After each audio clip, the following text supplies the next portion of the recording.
So the children and teachers from Orire were released. And I want to take a moment to just say thank you, Jesus, right? Genuinely, because those children came home, those teachers came home, and that matters enormously.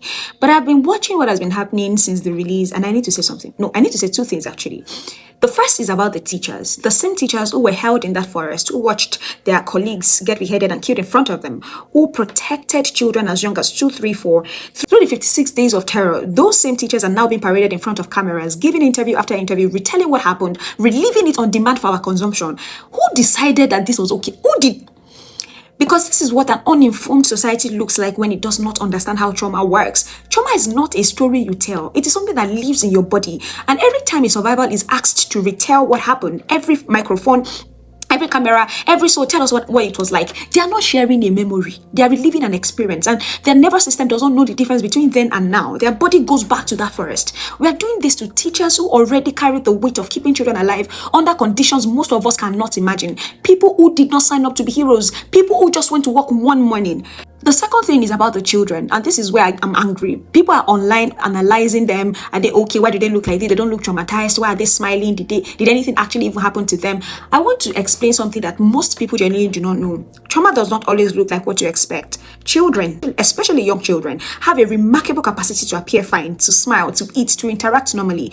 In the hours and days immediately after a traumatic experience, many children seem almost untouched. And adults look at that and think that they're okay. They will forget it. Children are resilient. They will bounce back. And this is one of the most dangerous misconceptions about childhood trauma that exists. What is actually happening in those moments of apparent calm is called dissociation. The brain, in its extraordinary intelligence, protects the child by separating them from the full weight of what they have experienced. It lets them function. It lets them seem okay.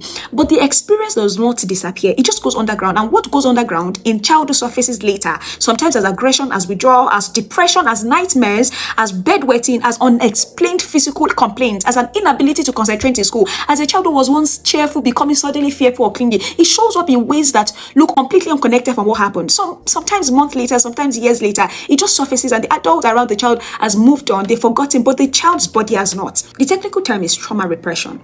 The child does not consciously remember the experience, but the body remembers. And an unaddressed traumatic experience in a young child does not heal on its own with time. It needs proper, professional, trauma-informed support, one that Nigeria does not have. So when people look at these children and say they seem fine, seeming fine right now is not the same thing as being fine. And the work of protecting these children and even their teachers did not end when they walked out of that forest. In many ways, it is in fact just beginning. I also need to speak to the people questioning whether any of this even happened, whether it was staged or this is a political agenda, whether it was real.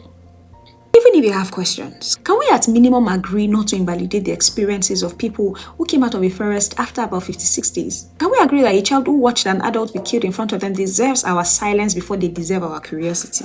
Can we agree that a teacher who held it together for 2-year-olds in a crisis deserves rest before they deserve a camera? For goodness sake, it is basic ethics. What every single survivor needs right now is not an interview, and it is getting me so angry. It is not even public analysis of their facial expressions. It is safe, quiet space. Then those children need their parents, normalcy, and access to trauma-informed psychological support. One that I say again, Nigeria does not really have that. Not in 6 months when the symptoms become undeniable, but now. And our job as a society is not to analyze them. It is to advocate loudly for the systems that will actually help them heal, because we don't have them. And some children are still in Bono Forest. Let's focus on that. Welcome these ones home and let them heal. Carry the camera off their faces.